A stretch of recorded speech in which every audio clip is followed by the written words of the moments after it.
Witam Was serdecznie w kolejnym vlogu i bardzo się cieszę, że na książce Krocząc wśród cieni bardzo Wam się podobała. Dziękuję za wszystkie lajki i komentarze.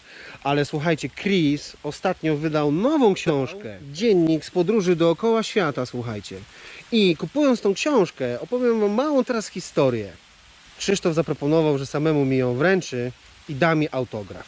Także witajcie Chrisa. Siemaneczko wszystkim. Hej. Z Gdyni. Z Dyni i słuchajcie, w deszczowych warunkach. Zrobimy dla Was film. Tak jest, tutaj z Gdyni polecimy z tematem.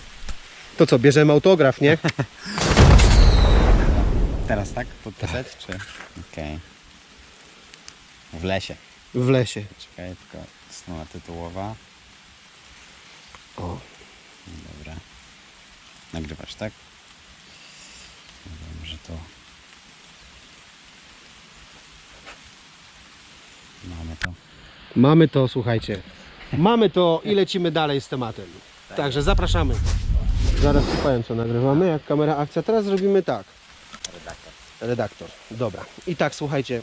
W związku z tym, że chcemy, żeby ten film dla Was był bardzo wartościowy, przygotowałem 10 pytań, które mam nadzieję Chris będzie nam chciał tutaj odpowiedzieć. Zdecydowanie.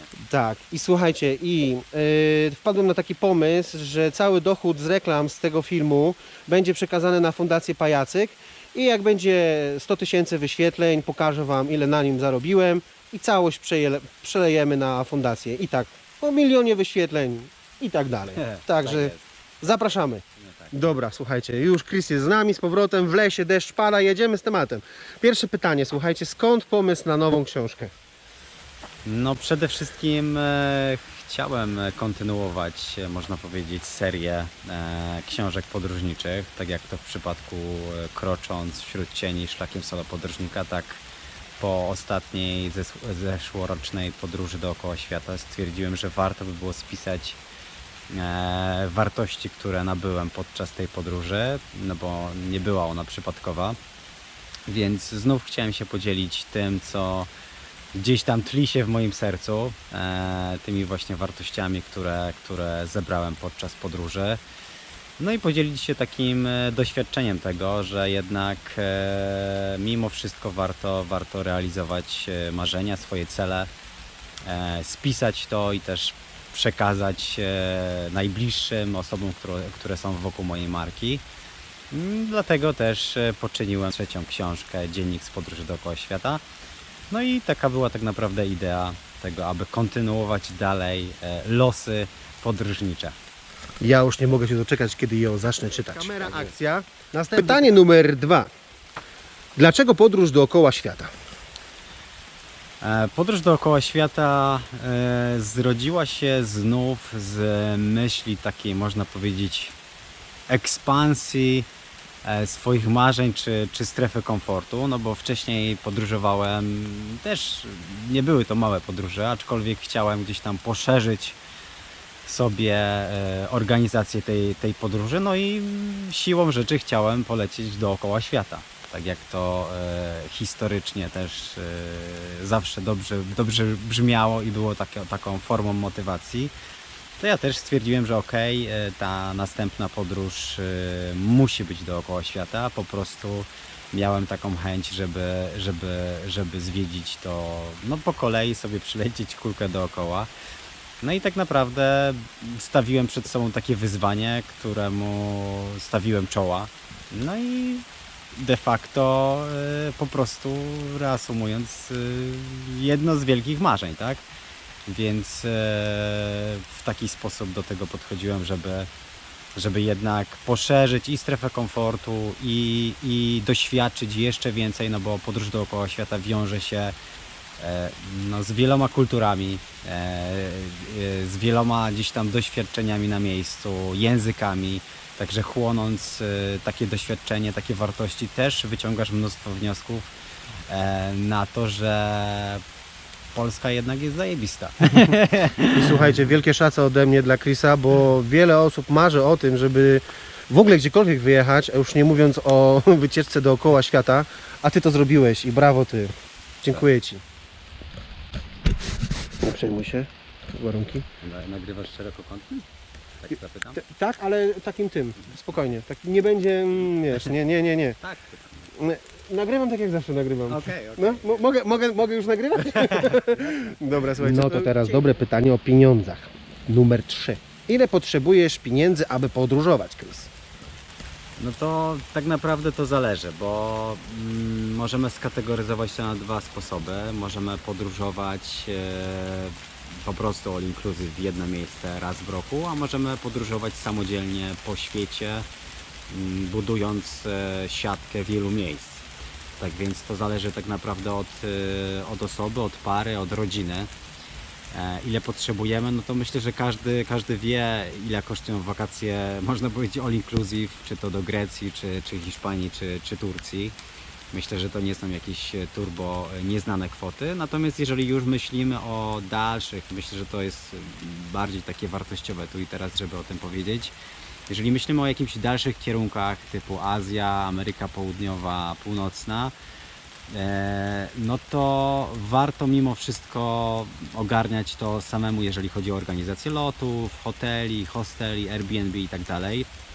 I tutaj myślę, że żeby odbyć jakąś taką naprawdę fajną podróż w świat, no to przynajmniej te 6-7 tysięcy tego budżetu musimy mieć, mierząc się z tym, że standard tej podróży nie będzie jakiś 5-gwiazdkowy. Więc to też determinujcie sobie te swoje decyzje tym, jaki macie standard w życiu. No bo niektórzy chcą mieć luksus, 5-gwiazdkowy hotel, niektórzy mogą się przespać na karimacie gdzieś tam w hostelu, więc no ale żeby faktycznie złapać punkt wspólny, to myślę, że te 6-7 tysięcy, żeby to w miarę w takich ludzkich warunkach zorganizować i polecieć gdzieś, gdzie kultura jest zupełnie odrębna niż ta w Europie, to wtedy ma to faktycznie sens. Dobra, dziękujemy. Słuchajcie, bardzo dobre czwarte pytanie. Kto płaci za podróże, Chris? Ja. Dobra, następne pytanie.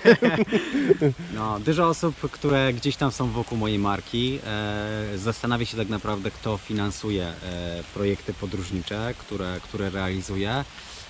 Sporo osób nadal myśli, że finansują to rodzice i że ja jestem bananem. Natomiast ktoś, kto czyta moją pierwszą książkę Krocząc wśród cieni, doskonale wie, jaka jest historia. Aczkolwiek wszystkie tak naprawdę realizacje podróżnicze są finansowane przeze mnie. Z racji tego, że prowadzę markę, która sprzedaje usługi kreatywne w Polsce i za granicą. Stąd też część, można powiedzieć, budżetu, który jest, no idzie na te takie, można powiedzieć, podróżnicze realizacje, które też stanowią, można powiedzieć, taką formę trochę też marketingu, no bo jednak w momencie, kiedy sprzedaję książki, to też mając taki content wideo, mogę się z nim odnieść po prostu we wszystkich mediach, co też bardzo dobrze wpływa na, tak jak mówiłem, na formę marketingową samej marki, którą prowadzę. Super, dziękujemy. Wiemy już, że Chris sam płaci za wszystkie wycieczki, więc pytanie piąte, niech nam powie, jak zarabiać pieniądze na te wycieczki. Generalnie wiadomo, że teraz zupełnie inaczej to wygląda, no bo sprzedaję swoje usługi i z tego finansuję te rzeczy. Natomiast no, początki nie były takie jakieś super, więc na samym początku, jak stwierdziłem, że chciałbym podróżować po świecie na taką grubszą skalę, no bo pojechanie gdzieś tam po Europie to wiadomo, że gdzieś tam to odbywałem corocznie i stało się to troszeczkę takim dla mnie standardem. No i w dalszym ciągu nie były to jakieś super kwoty, no bo tam pojechałem do Egiptu za 1500 zł, za 2000 zł. Natomiast chciałem po prostu znów wdrożyć jakąś ekspansję tego wszystkiego, żeby wyjeżdżać gdzieś daleko, no ale to wiązało się z większym budżetem, a jeszcze 10 lat temu po prostu nie było to takie proste, no bo jednak to nie są tanie rzeczy, aczkolwiek po prostu poszedłem do pracy jak zwykły człowiek z myślą i strategią, w jaki sposób i ile muszę odkładać, aby odbywać jakieś dalsze podróże, na przykład na Hawaje czy do Azji.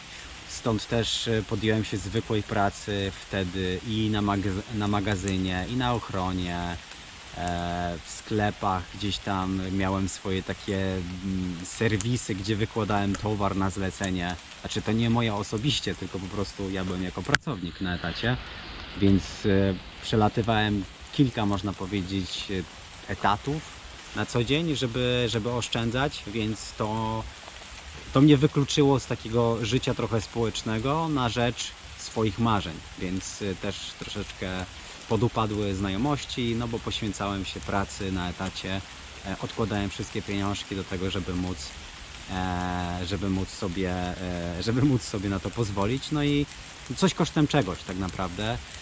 Byłem tego świadomy, natomiast siła i determinacja tego, żeby spełniać te marzenia, faktycznie była tak silna, że to mnie tak popychało cały czas do przodu. Dalsze kroki były takie, że po prostu wiązało się to z wyjazdami za granicę. Bardzo dużo osób wyjeżdża za granicę pracować do Holandii, Niemiec, UK i tak dalej. Ja też taką osobą byłem. Bardzo dobrze to wspominam. No bo jednak jadąc tam, zarabiając w euro czy w funcie, to pozwalało mi na organizację tego większego budżetu, nie? Więc cały czas praca na etacie była, cały czas odkładanie, ukierunkowanie na te marzenia, żeby jednak się na tym skupić, a nie na jakichś tam, przynajmniej dla mnie, bezsensownych rzeczach, które w żaden sposób dobrze nie wpływały na moje codzienne życie. A ja od siebie jeszcze dodam, że początki właśnie zarabiania i przygody i jak to się wszystko działo, możecie sobie przeczytać w książce pierwszej Krocząc wśród cieni. Polecam. Także dziękuję. Dobra, słuchajcie, kolejne pytanie.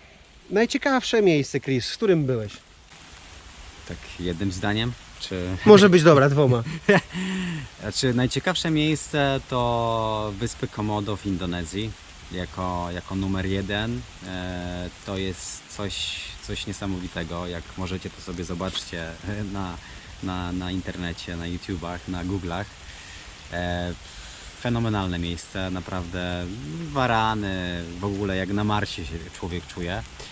Drugie miejsce Schody do nieba, Hawaje. Trzecie miejsce Tak myślałem. Coron, wyspa Coron na Filipinach. Tak więc nie przedłużając, myślę, jak sobie osoby zobaczą i marzą o takich miejscach turbo, tajemniczych, mistycznych, gdzieś gdzie jesteśmy odcięci trochę też od świata, no to są te miejscówki. Wiedziałem o tej pozycji drugiej. Kolejne pytanie Dziękujemy. bardzo mi się podoba. Wakacje all inclusive, VS na własnych zasadach. Poznajcie opinię Chrisa. Ja nie jestem przeciwnikiem all inclusive.